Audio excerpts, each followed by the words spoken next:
Hi, everybody. This is Mama Justin. Hi, Tim. Um, and we're here for another session of Mahamudra for the People. Um, and I'm really happy to be here with everybody. Um, and I was hoping maybe we could. All right. Let me just take a couple minutes, take a moment to just kind of relax our bodies, get comfortable in the space.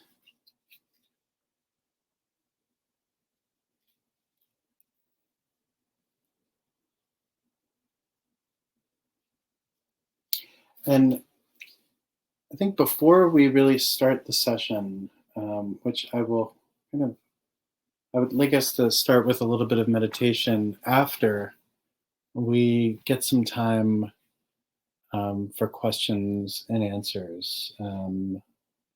Uh, so I want to encourage people to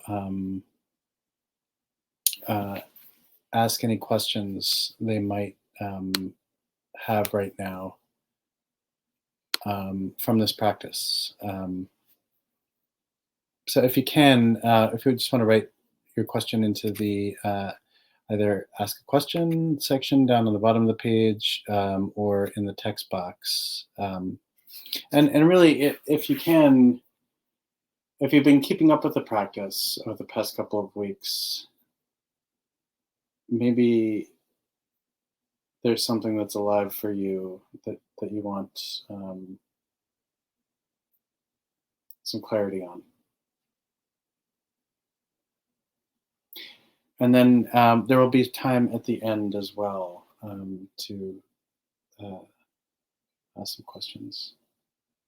So take one moment if you have a question, and if you don't, then we're going to move right into a brief meditation session so that we can kind of reorient around this practice. So if I don't see something in a minute, we'll move into meditation.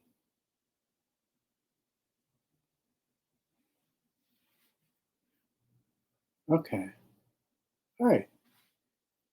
I'm not seeing any questions. So take a moment to allow your body to get comfortable. If you need to stretch out, take a moment to jump up and stretch. If you want to lay on the floor, lay on the floor. If you want to stay in meditation posture, you can feel free to do that.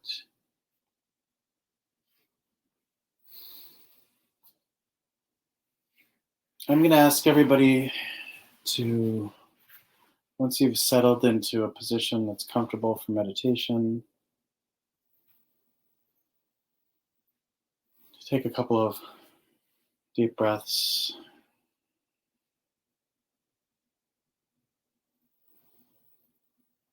And if you can, visualize that as you inhale what it is that you need right now. And as you exhale what you don't need, what you want to kind of give away. So as you inhale, you can inhale positivity if that's something that you're looking for. You can exhale exhaustion, for example. Inhale health. Exhale stress.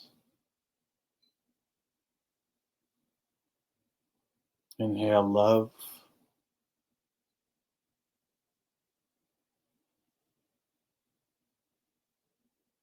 Exhale frustration. So like this, whatever it is that you need in this moment, whatever it is that you need to settle,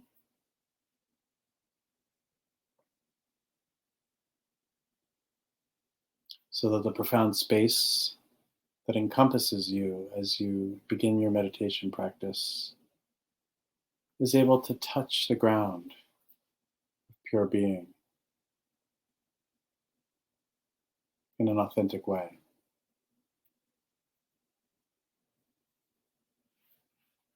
And allow yourself to now bring your awareness to your breath. And very gently,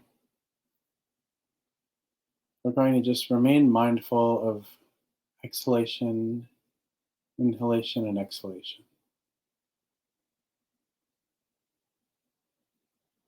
And allow ourselves to settle into this moment,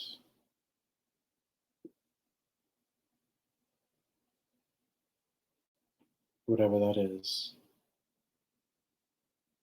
through anchoring our mind, as they say, through awareness of breath. And we'll meditate like this for a couple of minutes.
And if you become distracted, that's okay. Just bring your awareness gently back to your inhalation and exhalation.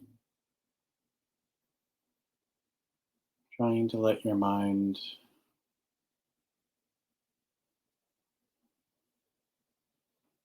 naturally observe and remain aware of what is happening right now.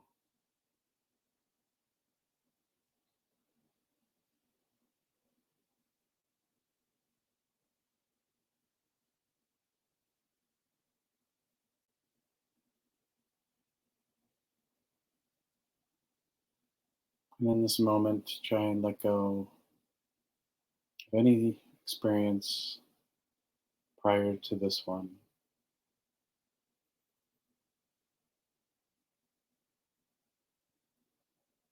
Try and allow yourself to let go of any anticipatory expectation of what might come next.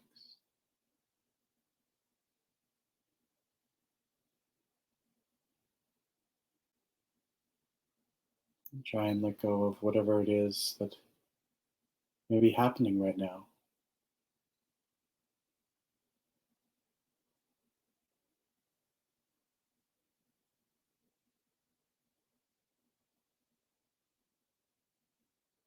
Try and allow yourself to let the mind ride the breath without needing to examine or do anything.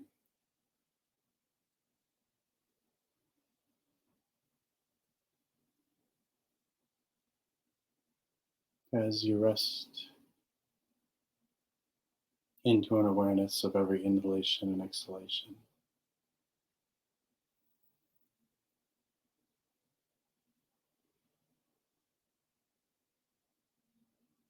try and let your mind rest at ease,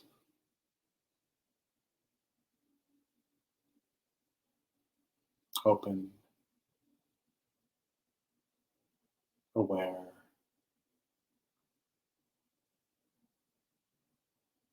and expansive.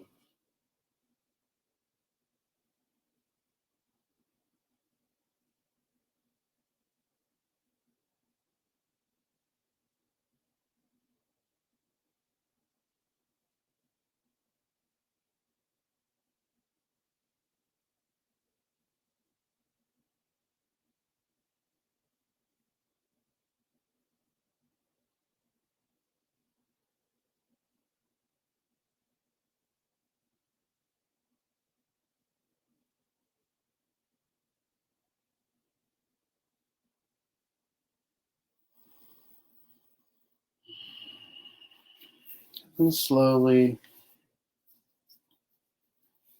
take a moment to reflect on what that experience is like.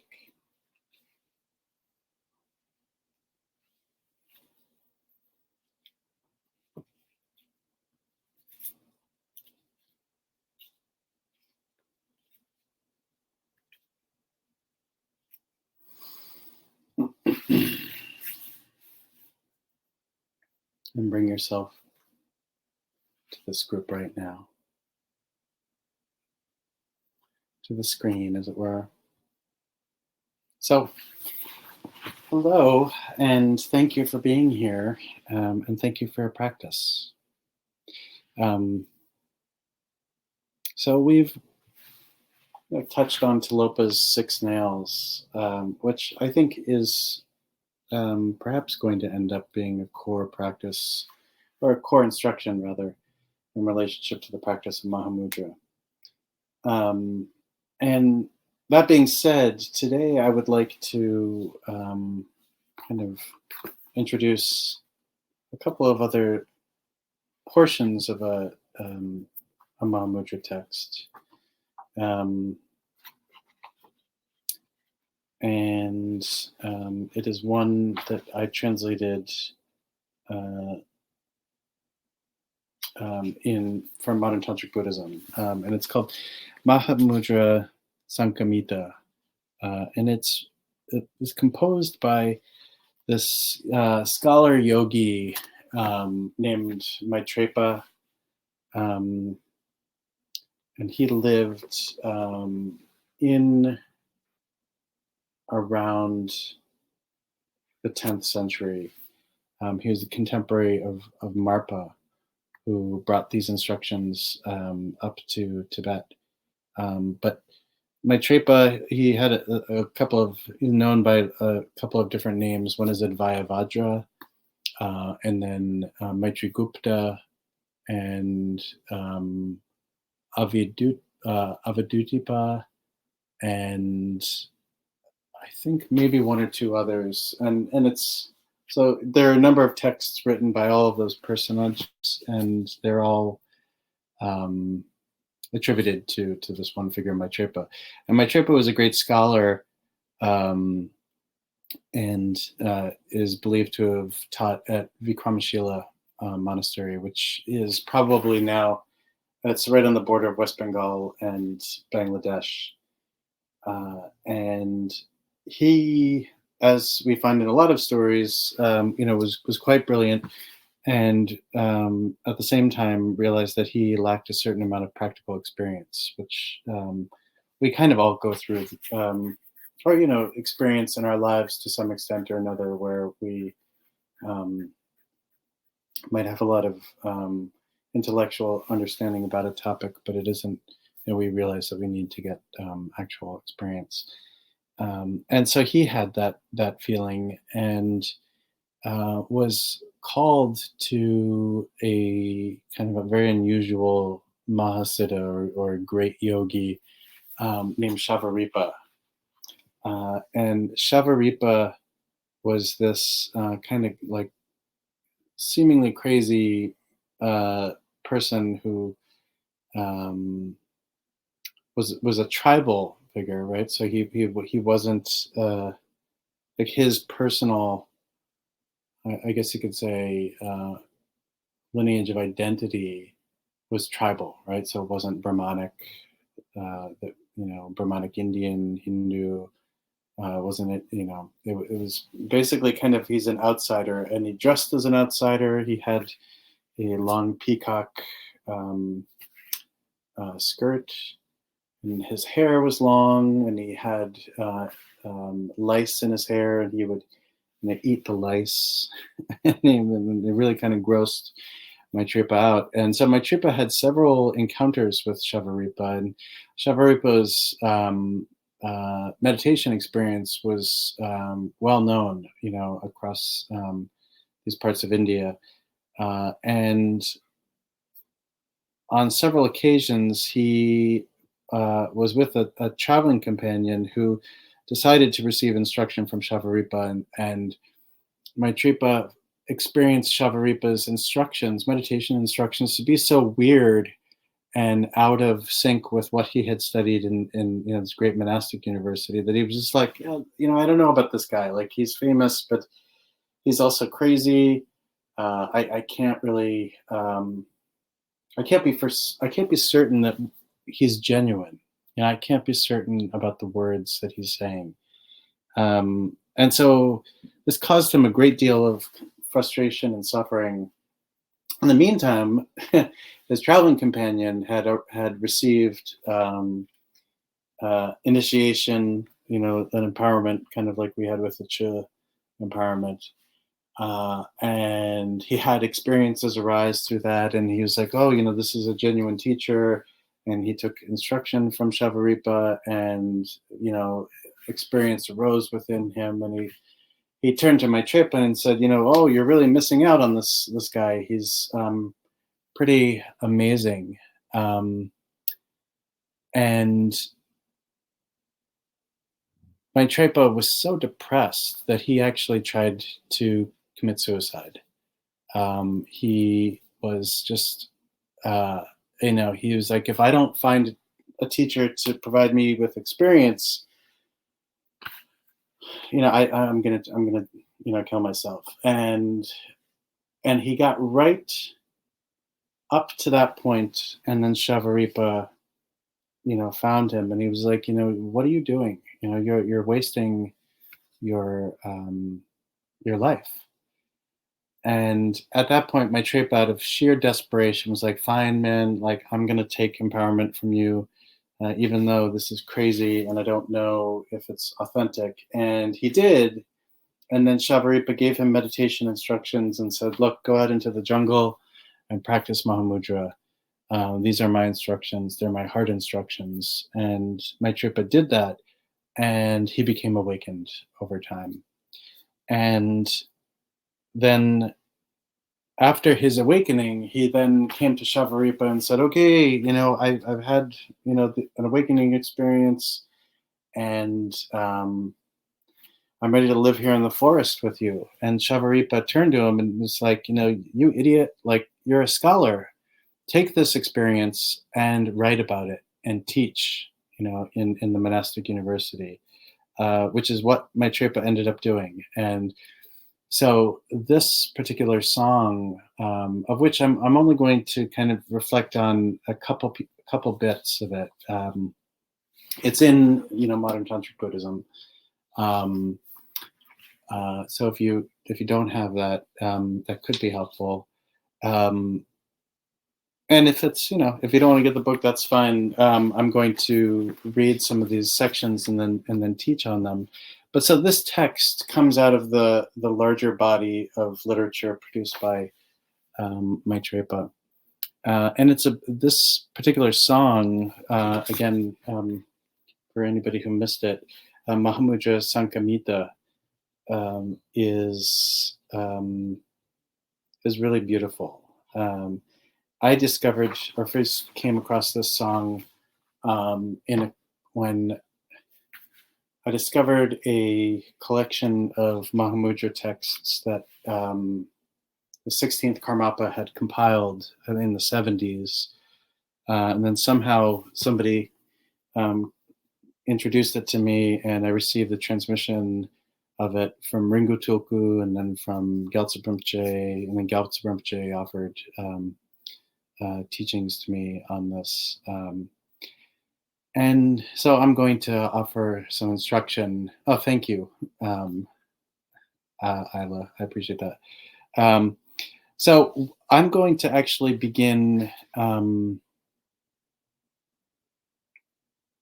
with just a couple of passages, and one of them is on 266, on the kind of beginning of the second lower half of the page, if that's so. The 1, 2, 3, 4, the fourth stanza down. So Dharmakaya is beyond thought. Naturally remain in meditation without seeking. Meditation rooted in seeking is mistaken mind. And so Dharmakaya, but this part's actually a little complicated. So Dharmakaya is the absolute nature of mind. It represents the mind's capacity to be vast in the sense that it can't be contained. You know, in its most absolute essence, the mind is beyond time. Mind is beyond space. Mind is able to reflect everything that arises. So all of the thoughts that occur in our meditation. For artists who are attending this, mind is this kind of like limitlessly expansive container that from which all creativity arises as well. And mind, the essence of mind, is almost as if it's this canvas that has no particular edge because it just keeps going. It has no particular qualities, and yet at the same time, everything arises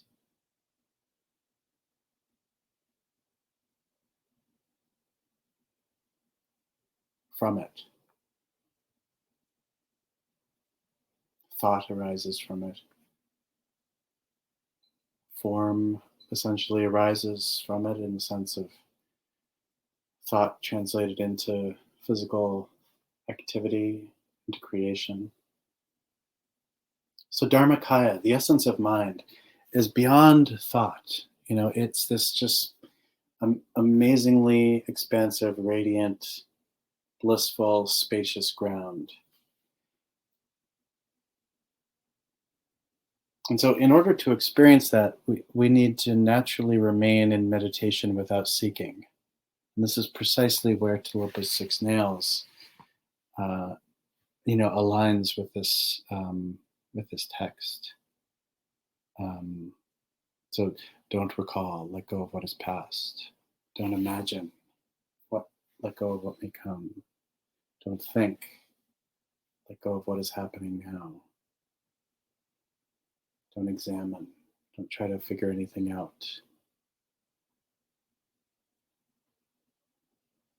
Rest free.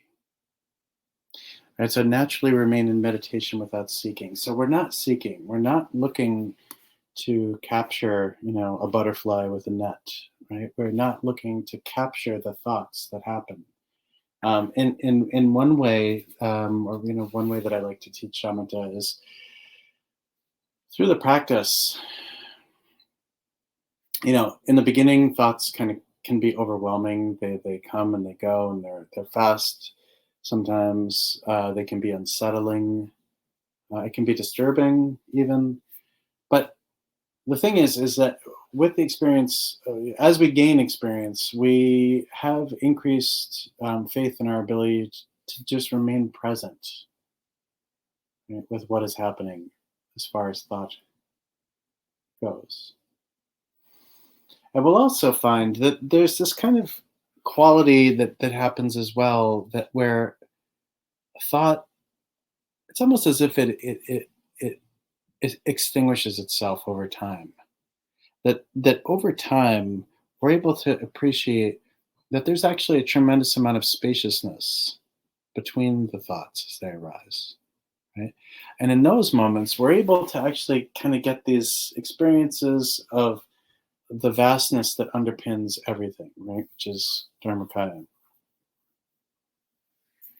And the last line of the stanza is that meditation rooted in seeking is mistaken mind, right? So a meditation that asks us to chase after a particular thought or a particular kind of experience, and the particular kind of experience is a place where we get stuck often, because we want to experience stillness. We want to sometimes experience blissfulness. We want to sometimes experience a whole host of things. And the desire piece, fine, that's okay. But what is helpful is to just try and have the experience and let it go. We're not grasping. So the next stanza, like magical illusions in space, meditation and non-meditation has vanished.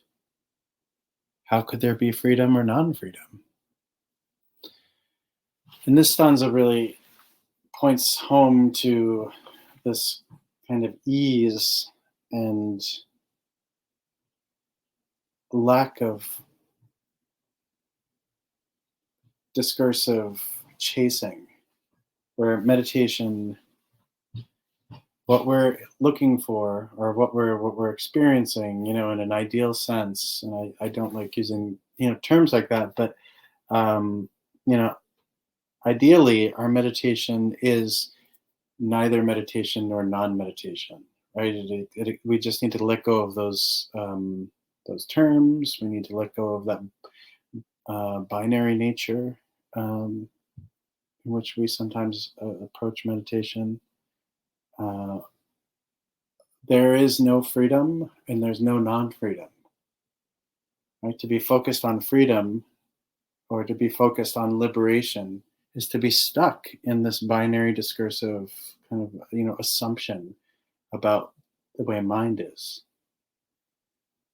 To be overly, just like a kiss ass is, to chase after non-freedom. It's like, just don't be a goody two shoes. Don't be a kiss ass. Just sit, just relax. Just be you.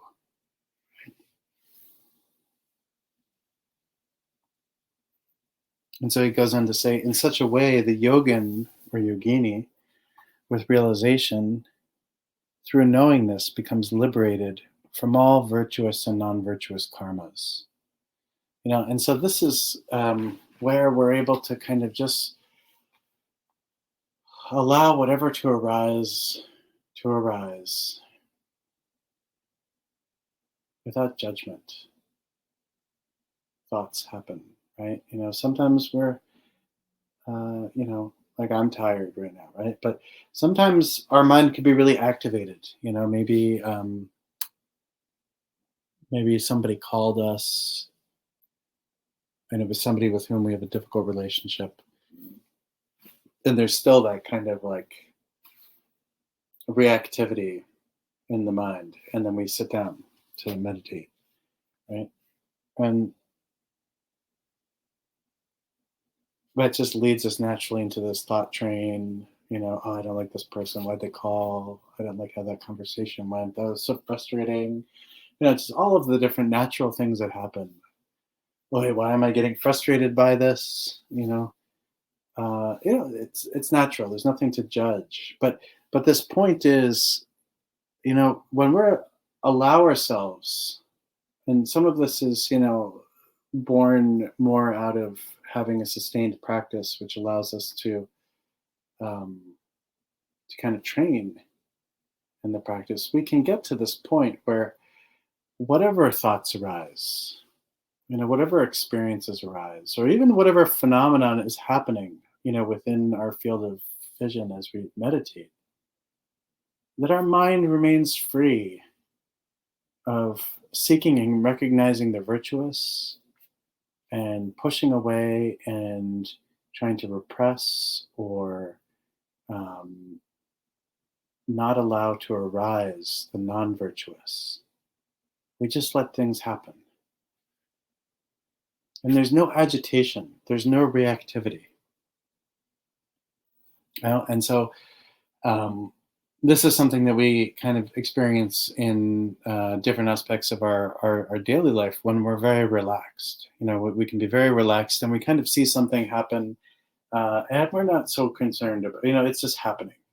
We're not concerned so much about whether or not it's virtuous or non-virtuous. Right? And so in the next stanza, Maitreya goes on to say that kleshas, so klesha is can be defined as like an emotional habit. Jealousy is a klesha.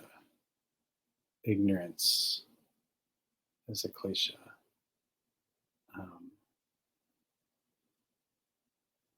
Anger is a klesha. So that our kleshas are great wisdoms.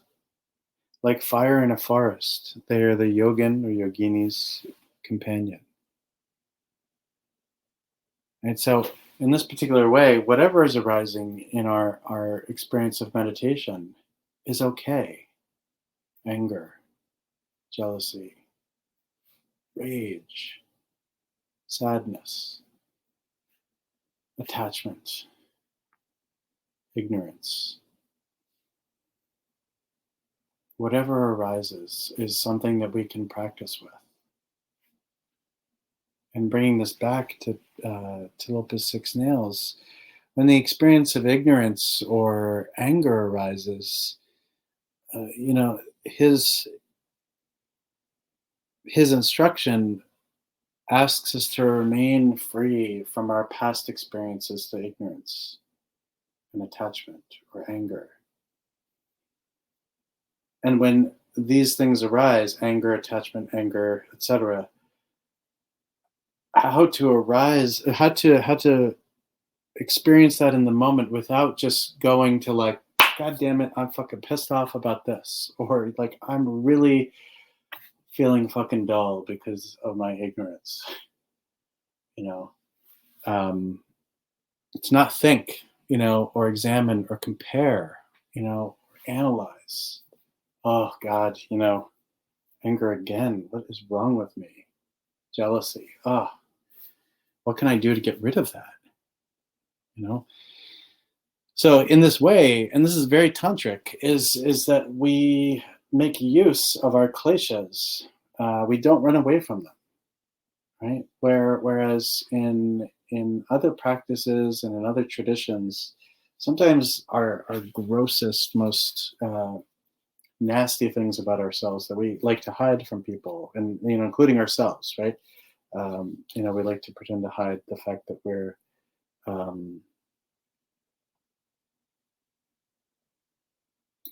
limited, ordinary people. They're full of vices. That those vices, those limitations, become the fuel for our meditation practice. So in the line, like a fire in a forest, they're the yogin's companion. So they are our companion, but we're using them almost like fuel for our practice. So, for all these popular mindfulness, mindfulness industrial complex images of everything is being very peaceful and Om Shanti. nobody cutting their head off like Chinnamasta right over there, Kali over there, that we're actually embracing all of the that which we would rather not have present, because that becomes part of meditation, right? And so he goes on to say, how can there be going or straying, or staying rather, going or staying? Remaining in solitude, what meditative stability can there be? It doesn't matter if we're way up on a mountaintop, separated from everyone else, or riding a subway somewhere. If we're in the middle of a crowd, which is admittedly very hard to do these days, or being in a wonderful Dharma center. None of that stuff really matters. What matters is the experience of mind, through our practice. And that can be done everywhere. So sometimes, I like to write things or say things and then, say, written by Justin, blah, blah, blah, blah, blah, composed in the Pure Land, Western Pure Land of Brooklyn. And it's not, I don't do that because I want to, kind of, make fun of or try and connect to the, larger Buddhist tradition of saying that things were done in these Pure Lands. But it's actually to demonstrate that Brooklyn is a Pure Land. Manhattan is a Pure Land. Florida is a Pure Land. Wherever we are is a Pure Land. We don't need to go anywhere else. And the next line is, one who does not realize the nature of phenomena and mind never becomes liberated from circumstances. And this is kind of like the brass tacks. Like, if we don't take the time through our practice to recognize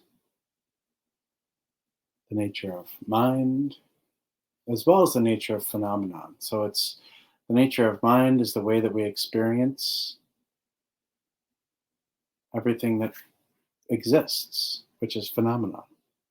And so that which exists can be external, directly in front of us. It can be internal, so it could be psychological, it could be emotional, it could be spiritual, it's karmic. But if we don't take the time to recognize this kind of co-emergent relationship, that what we are experiencing in the moment about phenomenon, like that relationship, that there is freedom in that relationship, then we will never become liberated from circumstances. We'll never become liberated from the places where we get stuck or we get angry or we're full of pride, all the ways that we're snobs, all the ways that we don't let people who aren't like us truly exist. We don't give them the benefit of just being who they are because we don't like it, because we have problems, because we judge. This practice, I like to say it's radical acceptance. So what it is when we're practicing, whatever arises, we accept. And so this actually, I'm going to go on a slight tangent here, but this actually gets to something else, another point in the book where it was kind of like a dialectic that Gampopa, who was Milarepa's monastic student, developed in this text called The Precious Garland of the Supreme Path, where he talks about how to deal with obstacles as they arise in meditation. And in this instruction, he says that there are basically three ways that we can deal with obstacles as they arise in meditation. And the first is to avoid them. and the second is to transform them, and then the third is to rest in them. And so, the first, avoidance, is sometimes possible to do if we find ourselves easily distracted. Then being in a place that's very busy, it might unseat us from our practice, and we might not be able to effectively do anything. Right? We get distracted, and in fact, perhaps we get irritable and then reactive, and then create causes for our suffering and other people's suffering. So sometimes avoidance can be a really powerful way of uh, having a relationship and a certain amount of agency, you could even say, with practice when obstacles arise. Now, the next modality is transformation, and transformation is kind of very easily reflected in the tantric tradition with visualizations, where all of a sudden, like if I'm suffering from this experience of Justin as broken, ordinary, shitty, samsaric person, then visualize myself as a deity. So I can visualize myself as Vajrayogini, and I have, a chopper in my drikug, a curved knife in my right hand, and a skull cup of blood in my left hand, and I have beautiful long flowing hair, and I'm red, and a crown of dried skulls, and I'm dancing in a halo of flames. So all of a sudden, under those circumstances, I've completely transformed this ordinary self into the experience of something much more transcendent. And of course, then the third modality, or third way of approaching obstacles as they arise on the path, is to rest in them. And so that's what these practices are, is to be able to rest in what is arising. Right? Which is really easy to say, oh, just rest, in what's happening. But when we get triggered, which, like I got really triggered, I think it was Monday. Oh, it's been a really long time since I got that triggered. And, I was able to be okay about it and not,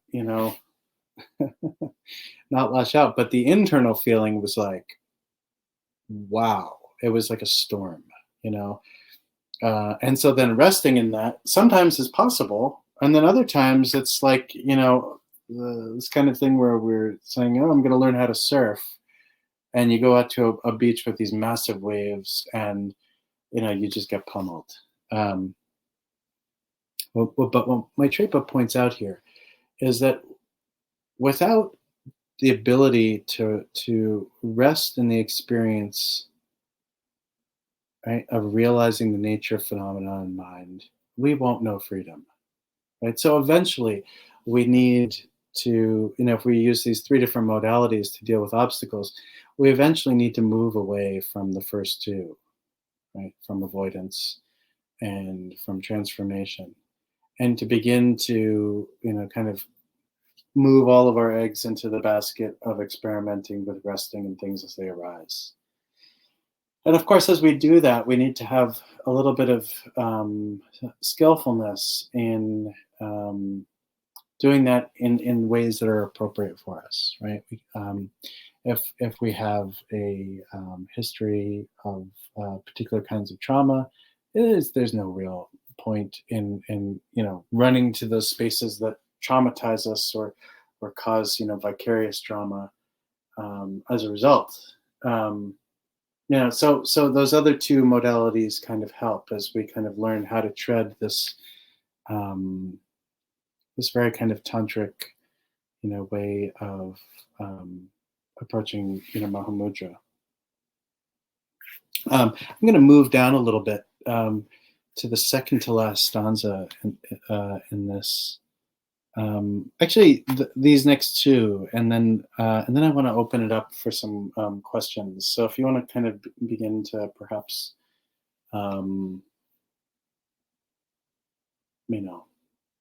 consider what questions you may have, go ahead and do that.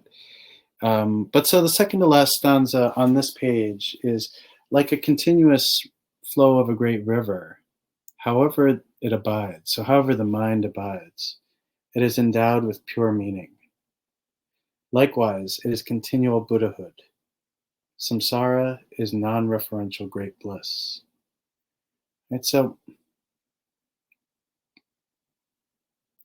like the continuous flow of a great river, however the mind arises, it is endowed with pure meaning.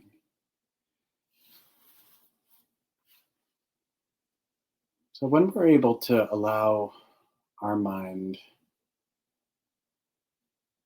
to experience stillness born out of non-judgmental, open relationship with what is arising as we watch the mind, everything becomes liberated in the sense that the ties that lead us towards reactivity, right? And the reactivity is really the way that we judge. We're discursive about things. Oh, I like this. I don't like that. Oh, that's gross. Oh, I love that thing. You know, those things are all cut when we learn through our meditation practice that everything that arises and everything that appears just is. And it doesn't need elaboration. It doesn't need to be judged. It doesn't need to have value assigned to it. It just naturally is. And its existence, its arisal, not its existence, but its arisal and its appearance is a wondrous phenomenon. Right? In that way, everything becomes so meaningfully connective that it's overwhelming. And in this way, likewise, it is continual Buddhahood. So in this way, everything becomes liberated. Everything is spacious. Everything is free from the suffering created by the constant creation of distinction between this and that.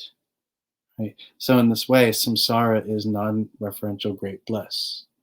Right? So we see references to this in texts by another Indian Mahasiddha named Saraha, who is well known for writing these 3 songs or dohas in, I believe, in Sanskrit. So the king doha, the queen doha, and the people doha. But we see these references to samsara, our suffering, is really great bliss, right? It becomes great bliss through the lens and through the practice of meditation, like Mahamudra. And this is the last stanza we'll do right now. All phenomena, so everything that we're experiencing, right, in our field of reference, in terms of sound, in terms of taste, in terms of smell, in terms of touch, all phenomena are devoid of an entity. Being empty, the intellect is purified into its own essence. So the intellect is that need to judge, to define, to compare, to all of the things that make us quote unquote brilliant. It is the need to analyze, right? It is the need to examine, to kind of go back to one of Tilopa's 6 nails, like don't examine, right? Don't try to figure anything out. Right? So the intellect is purified into its own essence, right? Which is just resting, right? Just observing, just letting things happen, right? Without judgment. Mind being beyond concept. There's nothing more to be done. This is the path of all the Buddhas. Right? So in this moment, when we allow ourselves the ability to rest in the experience of mind and phenomenon, so it's co-emergent, it's happening at the same time, observer and observed, right? Become liberated, and there's nothing else to be done. right? So in this way, this is kind of a little bit one of the reasons why Mahamudra is considered a path that's very easy and tremendously difficult at the same time. It's easy because the instructions are quite easy. It's difficult because it takes a while, depending on who we are and kind of how we're built, so to speak, in terms of our relationship to being very analytical and things like that. It can be very hard, very challenging, or easy. So, I hope that wasn't too, much. And I hope everyone's not asleep. I can't see anyone's face on this format. So, hopefully, you all are still here. But I want to see if anybody has any questions. Yeah, thank you, DL. I'm glad you're not asleep. Okay, and here's a question. Great. Okay, so this is Sam's question. I have a question about the balance of attention. For example, I meditate early morning. I focus on my breath, but also I have the awareness that, for example, birds are singing, etc. Plus, an awareness of things happening in my mind. Sometimes those things seem, it's hard to explain, more equal in my experience than usual, like less border between external and interior space. Should I keep awareness on all those things? This is a lovely question. Yes. So if at all possible, when we're meditating, right, we need to be careful about words. So like sometimes shamatha is translated as like single pointed concentration, or again, a practice based to stabilize the mind, right? And so what we're not looking to do is to create an experience where we're just focusing on one thing. But what ends up happening is when we anchor, so sometimes in translation it's called anchoring. So when we focus or anchor our mind on our breath, for example, and our mind begins to settle in the sense that we become increasingly able to be aware of everything, right? We're not just chasing that gross chain of thoughts and wrapped up kind of like in a daydream. The awareness of sound and awareness of thought and awareness perhaps of neighbors walking, above or whatever, of sensation. So it could be a fan or air conditioning or heat in a cold place when the heat is on, being by a fireplace. All of those things. So awareness, like the thing about awareness is that it's not like a laser that's of a focused nature that can only be like aimed at one thing. When we begin to explore this meditation, we begin to explore what awareness is, right? And so this is kind of my question for you to bring to your practice, Sam, is where is the awareness, right? And when we're practicing in meditation,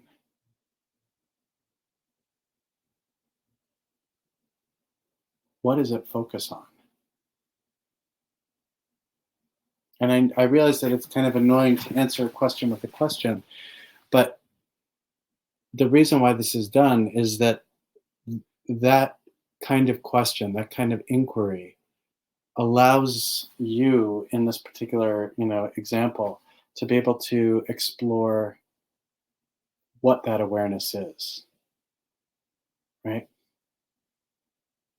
Awareness is basically like the nature of mind in the sense that it has no limit, no reference point. So you can become aware of things behind you, or a little bit behind you, things over there. There's things in your frame of reference, there's sound, there's internal body awareness, our heartbeat, for example, and then our thoughts. So I would suggest, if you can, to keep a relationship of awareness or with awareness that isn't focused on external versus interior space, but just space in general, if that makes sense. Insofar as it's not something that, like, instantly causes you to get distracted and fly away. So hopefully that's helpful. There's another question. Yes, Jersey, this is a very good, and thank you, Javi. Yes, escaping tunnel vision. So Jersey says, I'm having trouble with the difference between shamatha and Mahamudra. Is shamatha the training to rest the mind, and Mahamudra the absolute fruition of shamatha, kind of a relative absolute difference? Yeah, this is also a very helpful question. So Mahamudra as a meditation is comprised of, oh yes, so Mahamudra as a practice is comprised of two forms of meditation. One is shamatha and the other one is vipassana. Now the vipassana is a little bit like the vipassana you find in like the insight tradition, but Mahamudra comes from the Indo-Tibetan tradition, and so that vipassana is a little bit different. But shamatha is kind of similar. Now, the shamatha is important in the sense that we need to gain familiarity with understanding the way thought arises, and through understanding the way that thought arises, and through cultivating a sense of stability, we're then very able and much more successfully able to enter into this form of vipassana, which in Tibetan is called Laktong, which is sometimes translated as superior insight, which focuses not just on well, there's no labeling like you find sometimes in the insight tradition, and what we become focused on in this kind of vipassana is really trying to kind of feel out the edges of our experience. So kind of like where Sam was going, to really kind of feel out and understand much better the vastness and all the qualities of mind. So Mahamudra can't really exist without shamatha. Shamatha is a very important piece. It's not necessarily the basis, but it is a very important aspect of the training. So I don't know for Mahamudra itself. So shamatha and vipassana are two different kinds of things, and then we learn to combine them together, and that's what becomes Mahamudra. So hopefully that's helpful. And the reason why we're starting with shamatha is, again, there's diversity in the group in terms of experience with these things, and making sure that there's some degree of kind of priming through the practice of shamatha is helpful. And of course, there are all these kind of subsequent debates about how stable does your mind have to be to begin, the practice of Laktong. But really, some of the meditation texts that I've relied on don't say you have to have, stability of mind for X period of time. It's just that we need to be able to train in meditation to the point where we're not super distracted all the time. Which, depending on who we are, in maybe what phase of life we're in, and a whole host of other kind of very individual things, make the practice a little bit personal in terms of where we're at with this. So DL writes, I'm new to all of this. I ran away from Buddhism even though it spoke to me in college because it didn't feel safe. Later I found Bhumisparsha all these years later. I'm overwhelmed with all the language, concepts, history, etc. It's rich, it's beautiful. I worry that my practice won't be grounded if I don't know enough. As you spoke today, the scholar experience of samsara due to wanting to, the scholar experiencing samsara due to wanting to capture or know, to have certainty in this investigating was relatable to me. Do I just keep going, keep showing up? So, yes, I would say keep showing up. Here's the thing is there's a certain difference in experience for us as Western people who don't necessarily have an automatic connection to most people these days don't have automatic connection to Sanskrit. So Sanskrit terms get weird, and it helps to kind of slowly gain some of that knowledge over time. But I think what's more important is experience. And so my root teacher, told me, and I've said it before, I think during the moon cycle retreat, that if you have to read about Mahamudra, especially, read and then try and forget, right? Because too much scholarly, quote unquote, knowledge, where we really think we know what everything is about, really screws up our meditation. We'll find ourselves sitting, in meditation, and maybe we read the penultimate book on Mahamudra, and that will kind of affect, in an artificial way, our meditation, right? We'll say, especially with Tilopa's 6 nails, we'll say, oh, this is where we start to shift into this kind of meditation because of what's happening. Or, oh, this is this thing arising. And the thing is we need to cast that believe me, I'm a huge nerd. It's disgusting what a nerd I am. And yet we need to learn how to be able to kind of switch that off when we practice these kinds of meditation, and throw that stuff away and just be directly in relationship with what's arising, right?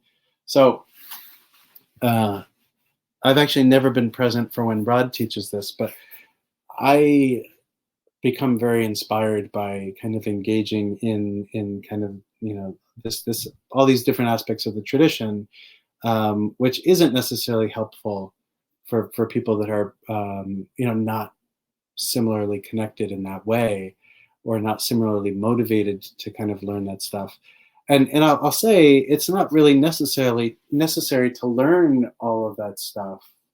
What is fundamental, I think, is all of us having a commitment to recognizing who we are as we do these practices, right? Because we are already, some of our worst enemies are all of the ways that we project onto phenomena, and then we'll project onto our mind. And so when we sit in meditation, it takes a little while to kind of cut through all the bullshit around, what we think we're doing. It's just Mindful Magazine. My house is so bathed in white light, and there are flowers everywhere, and all this stuff that has nothing to do with experiencing the nature of mind. My meditation clothes, that has nothing to do with the nature of mind. So the words don't really have much to do with the nature of mind, and knowing all this history doesn't have much to do with the nature of mind. It can be helpful, but also if there's an aspect of it where it's like, man, this shit is like really distracting, like that's okay too, you know. Um, there's like the chaplain in me who, will say that it's helpful to be grounded in our traditions, but our traditions are so much more than a sacred language, and there's so much more than history or religious terminology. Um, and so, one thing that Rod and I are trying to do is to help translate some of this stuff out of that. And yet, some words like karma, and dharmakaya and all that stuff, um, we kind of perhaps maybe rely on by force of habit rather than innovation. So I don't know if that's helpful, Dio, but I would say keep going, keep showing up, and keep experimenting with how these things kind of translate within your own experience, because that's the thing. This kind of connects back to Sam's point, is like the teacher can point the direction out, right? But they can't give you the pill and say, oh, here, take this, and eat it, and you'll have the experience. And so each one of us needs to kind of sift through to be able to get to that experience of definitive meaning. I'm glad that you're a nerd too. So again, going back to like nerdiness, like I was very concerned with two of my teachers that maybe I didn't know enough, and in both cases, I asked them, if I should learn Tibetan. And the first was Boka Rinpoche, and he said, no, like all of these texts are already translated into English. So, who cares if you practice it in Tibetan? And so I was like, oh, thank you. And then my present teacher, I had asked him, and, he was like, language is suffering. And it's not that it is inherently suffering, but I would be suffering if I was still trying to learn Tibetan. And, it's not all that necessary. So, any other questions?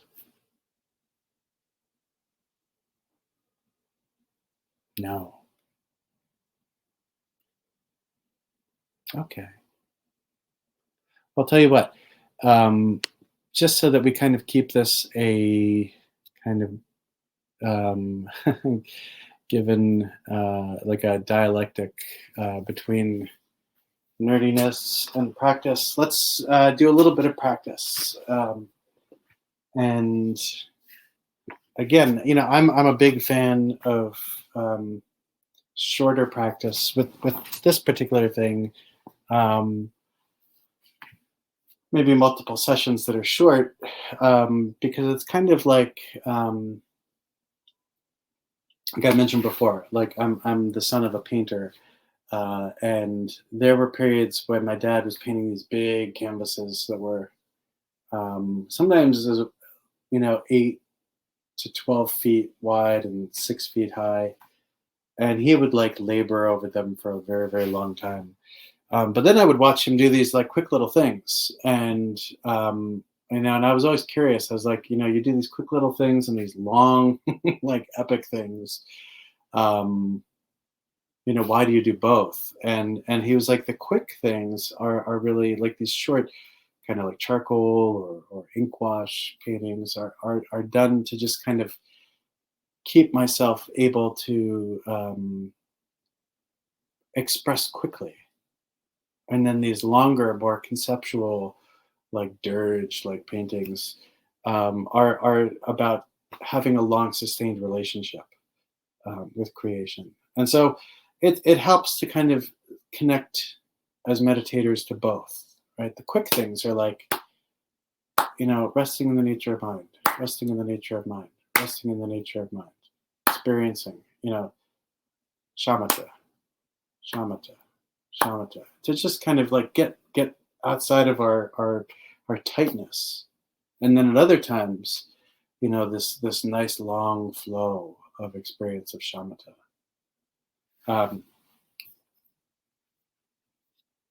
But so what we're going to do right now is a shorter session. Um, so it's 3:09. So maybe we'll do something like 7 minutes, and that will give us a little bit of time to. Should there be any kind of closing questions, we can address that. So get comfortable. Wave your hands around to get non-conceptual, and let the nerd leave the room for a little while, and allow yourself to sit in a position that has gravity, right? It's rooted and it's stabilized in the moment.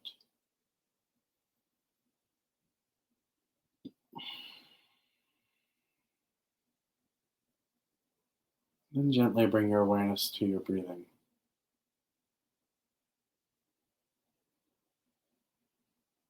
Just naturally allow yourself to let your inhalation and exhalation happen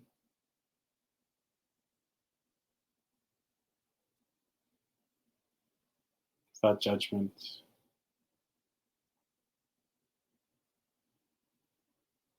Let your mind be at ease.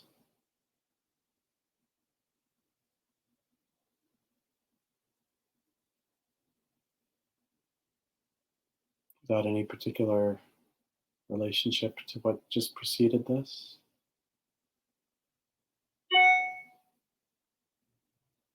And no worry about what comes next.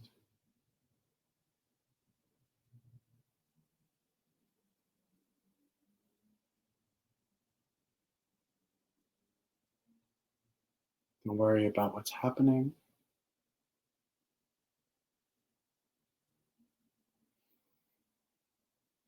And don't try to figure anything out.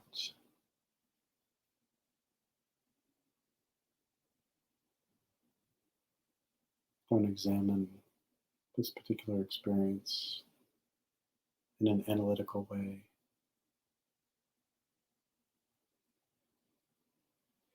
Let your awareness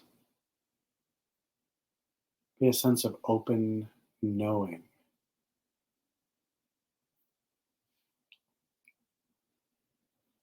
And let's rest.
Slowly bring yourself back to the group.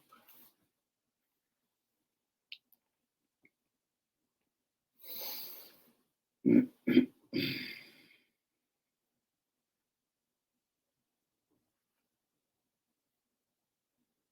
ahead and take a moment to just check in with yourself.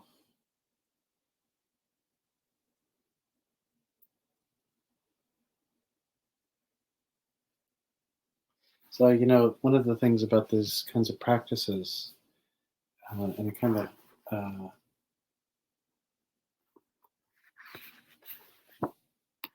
that's very powerful, is that when we engage in these practices and then take time to just journal or write down or consider what our experiences were like, we open ourselves up to that kind of description that Maitripa talked about, that all thought, everything that arises, phenomenon and the experience of phenomenon, becomes great wisdom. And that's something that we can experience for ourselves as we develop our practice. We begin to definitively understand how our mind works. And I know that in the beginning that seems like an abstraction, or some far-fetched idea, and yet in my experience it's fairly true that the way that we find and distill definitive meaning of experience is through meditation practice. So you can read every book in the world about Mahamudra, but none of them will describe to you what the experience is like for you. It's always as if the texts are these guidelines that we follow, and that it's our work to sift through the experience that happens, and work through that with Dharma peers, right, the Sangha, and then with meditation teachers. So in any event, we have about 10 minutes left. And I want to see if there are any kind of closing questions or comments or wonderings or musings, or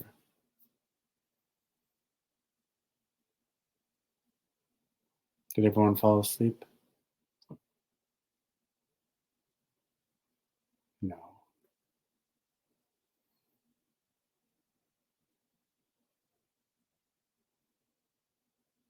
Well,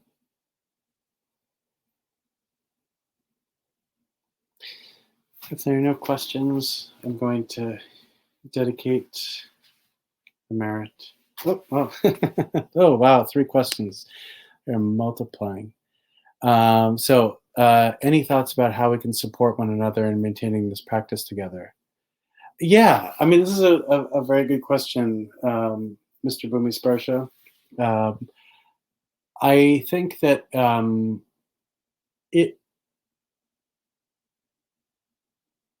it might be interesting if there was a group, within the community, and you could meet on Slack, or I don't know how you would structure it. I know, Alex, it's you. But if there were people that were interested in actually having like a Mahamudra support group, or discussion group, or Mahamudra Sangha group, that might be a great way to kind of support one another, share experiences if that feels appropriate and safe, and or resources. There are a lot of different texts. There's a lot to that some people might be able to share with others, and a lot of really fascinating stuff to do with the nexus of translation some of this stuff out of like the Indo-Tibetan cultural narrative into, in this particular case, the Western cultural narrative. Um, so, maybe that's helpful. And so George asks if there will be weekday meditation sessions next week. Yes, there will be. We haven't got them up on the calendar, but we will. And yeah, so there will be. And so there'll be Mahamudra next Friday. There'll be Chu next week, I believe on Tuesday. Well, I'll have to see if there's anything up on the site, but there will be. So if you check in over the next couple of days, you'll see. And then Payne asks, okay, since we talk language, so Sem Rigpa, corresponding terms for Mahamudra, Tamogi Shepa, Slash Shepa. Yes, so Sem and Rigpa is awareness, Sem is mind. So Tamogi Shepa is translated often as ordinary cognition, and then cognition.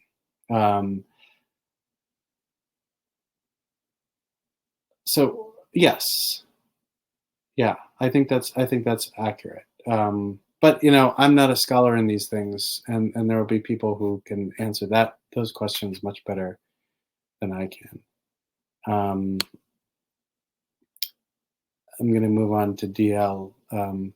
So double dipping, can you say more about the fire in the forest and its use to the yogis? The fire element has been visiting me for years.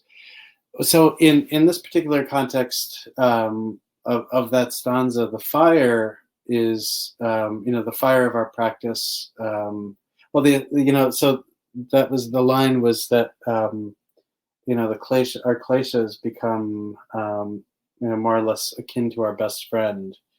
And we should rely on them just like we rely on fire in a forest, especially at night.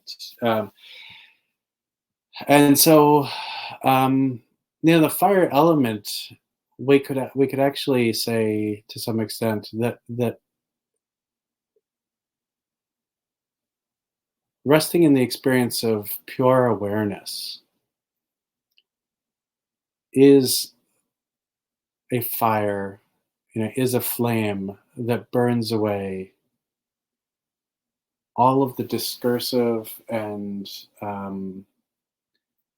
binary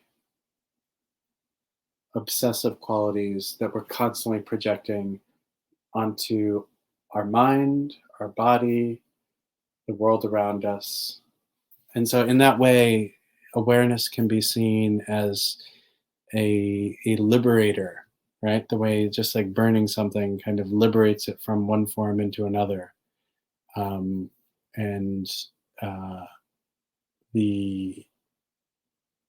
that way, it just burns away everything, thereby purifying it, liberating it in the moment, without elaboration. I think the thing is that awareness is not like a thing that we apply.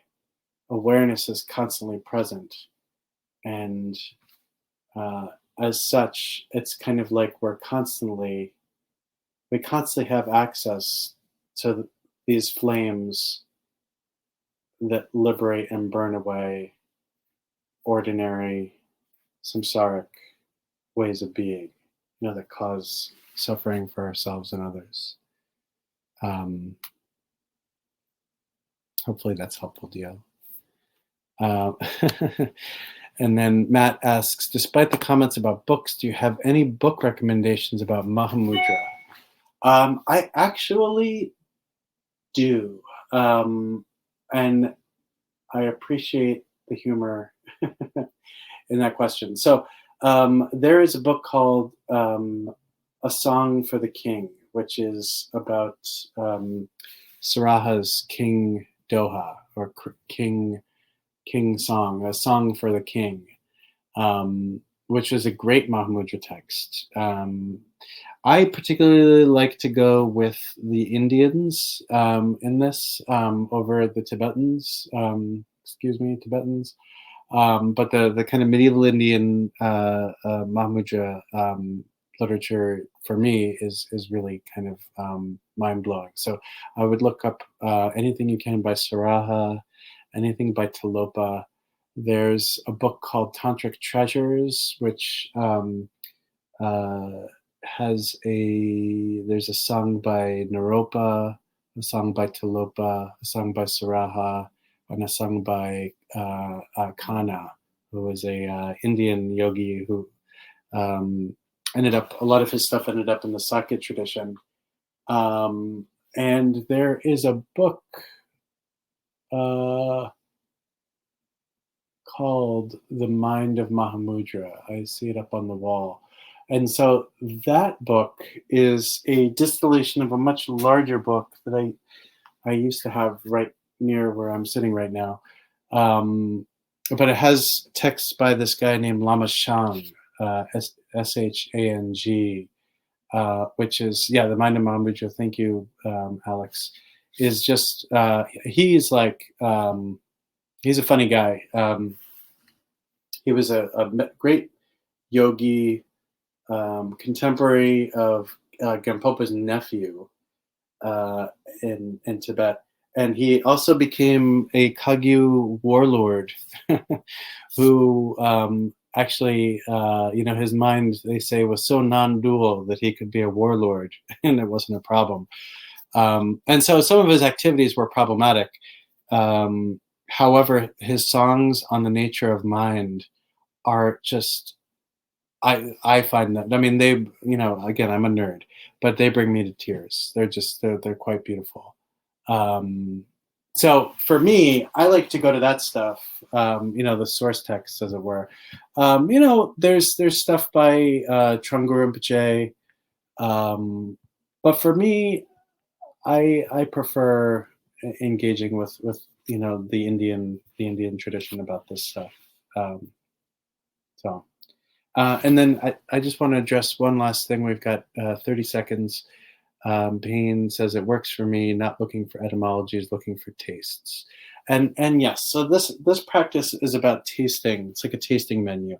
You want to just be able to kind of work into the way awareness tastes, right? What liberation is like. We don't need to get overly conceptual. In fact, and again, I'm not intending to sound anti-intellectual, but the more we think we know about this, the more work we're going to have in our practice. So if we can keep it light and keeping it about, amuse-bouche, like, pleasure for the mouth, where we're just tasting, that's, keep it light, but be intense, be rigorous, engage. But we don't need to know everything about everything, because that's just impossible. So anyway, we're at time.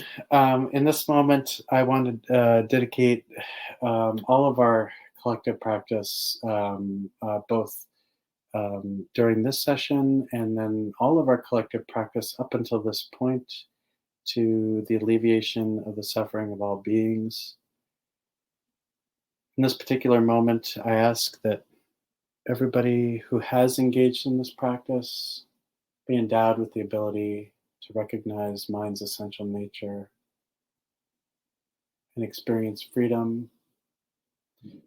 And from there, to lead every single being from the most invisible to the most visible, and in between, to complete awakening.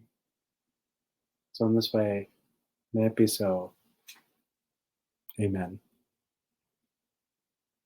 Shanti, Shanti. Thank you all. Take care, and perhaps I'll see some of you tomorrow for the Chi instruction.